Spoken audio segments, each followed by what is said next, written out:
ನಮ್ಮ ಸ್ಕೂಲ್ನ 3ನೇ ಕ್ಲಾಸ್ ಹುಡುಗಿ ಭಗವದ್ಗೀತೆಯ ಶ್ಲೋಕವನ್ನು ಯಾವ ತರ ನೋಡ್ಕೊಳ್ಳಿ ನಂಗೆ ಹೇಳ್ತಿಲ್ಲ ಅನ್ನೋದು ಕೇಳಿಸ್ಕೊಳ್ಳಿ. ಪಯತ್ತಂ ವಿದೇಮೇತೇಷಾಂ ಬಲಂ ಭೀಮಭಿರಕ್ಷಿತಾಂ. ಅನುವಾದ: ನಮ್ಮ ಶಕ್ತಿಯು ಅಳತೆಯನ್ನು ಮೀರಿತು.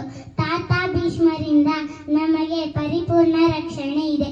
ಭೀಮನು ಎಚ್ಚರದಿಂದ ರಕ್ಷಿಸುತ್ತಿರುವ ಪಾಂಡವರ ಶಕ್ತಿಯಾದರೂ ಮಿತವಾದದ್ದು. ಧನ್ಯವಾದ. ಈ ಡೇ ಇನ್ ಮೈ ಲೈಫ್. ಬೆಳಗ್ಗೆ ಎದ್ದು ರೆಡಿಯಾಗಿ ಅಮ್ಮ ಮಾಡಿ ತಿಂಡಿ ತಿನ್ಕೊಂಡು ಹಾಗೆ ದೇವ್ರಿಗೆ ಕೈ ಮುಗಿದು ನೆಕ್ಸ್ಟ್ ಗಾಡಿ ಸ್ಟಾರ್ಟ್ ಮಾಡ್ಕೊಂಡು ನಾನು ಹೋಗಿದ್ದೆ ಸ್ಕೂಲ್ ಕಡೆ. ಹಾಗೆ ಅಸೆಂಬ್ಲಿ ಮುಗಿಸ್ಕೊಂಡು ಆಫೀಸಿಗೆ ಹೋಗಿ ಫಿಂಗರ್ ಪ್ರಿಂಟ್ ಕೊಟ್ಟು ನಂದು ಫಸ್ಟ್ ಕ್ಲಾಸ್ 10th ಇರೋದ್ರಿಂದ 10th ಹೋಗಿ ಯಾರು ಅಬ್ಸೆಂಟ್ ಆಗಿರ್ತಾರೋ ಅವ್ರದ್ದು ಹೆಸರನ್ನ ಈ ಬುಕ್ ಅಲ್ಲಿ ಬರೆದು ನೆಕ್ಸ್ಟ್ ಒಬ್ಬೊಬ್ಬರಿಗೂ ಒಂದೊಂದು ರೇಷಿಯೋ ಕೊಟ್ಟು ಸ್ಟೂಡೆಂಟ್ಸ್ ನ ಬೋರ್ಡ್ ಮೇಲೆ ಕರೆದು ಅವ್ರಿಗೂ ಕೂಡ ಸಂಸ್ಥೆ ಮಾಡಿಸಿದೆ. ಸೆಕೆಂಡ್ ಪೀರಿಯಡ್ ಫ್ರೀ ಇತ್ತಂತ ನಾನು ಡ್ಯಾನ್ಸ್ ಮಾಡ್ಸೋ ರೂಮಿಗೆ ಹೋಗಿ ಅಲ್ಲೊಂದ್ ಸ್ವಲ್ಪ ವಿಡಿಯೋನ ಕ್ಯಾಪ್ಚರ್ ಮಾಡಿ ಆ ಡ್ಯಾನ್ಸ್ ನ ನೋಡ್ಕೊಂತ ನಿಂತಿದ್ದೆ.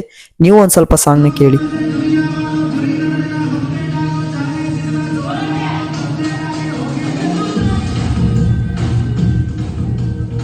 ಹಾಗೆ ಬೆಳಗಿನ ಕ್ಲಾಸ್ ಎಲ್ಲ ಮುಗಿಸ್ಕೊಂಡು ಮಧ್ಯಾಹ್ನ ಊಟ ಮಾಡ್ಕೊಂಡ್ ಬಂದಾದ್ಮೇಲೆ ತುಂಬಾ ಕೆಸರಿತ್ತಂತ ಜಸ್ಟ್ ನಾ ಶಟಲ್ ಆಡ್ದೆ. ಇವತ್ತು ವಾಲಿಬಾಲ್ ಪ್ರಾಕ್ಟೀಸ್ ಕೊಡ್ಲಿಲ್ಲ. ನೆಕ್ಸ್ಟ್ 5th ಪೀರಿಯಡ್ ನನಗೆ 9th ಅವ್ರದ್ದು ಇತ್ತು. ಅವ್ರದ್ದು ಹೋಮ್ವರ್ಕ್ ಕರೆಕ್ಷನ್ಸ್ ಇತ್ತು. ಅವ್ರದ್ದು ಕೂಡ ಹೋಮ್ವರ್ಕ್ ಕರೆಕ್ಷನ್ ಮಾಡಿ ಮಧ್ಯಾಹ್ನದೆಲ್ಲ ಕ್ಲಾಸ್ ಮುಗಿಸ್ಕೊಂಡು ಸ್ಕೂಲಿಗೆ ಬಾ ಹೇಳ್ತಾ ನಾನು ಹೋಗಿದ್ದೆ ಮನೆ ಕಡೆ. ಇವತ್ತಿನ ವಿಡಿಯೋ ಇಷ್ಟ ಆಗಿದೆ. ಇಷ್ಟ ಆದ್ರೆ ಲೈಕ್ ಮಾಡಿ, ಶೇರ್ ಮಾಡಿ, ಫಾಲೋ ಮಾಡಿ. Thank you.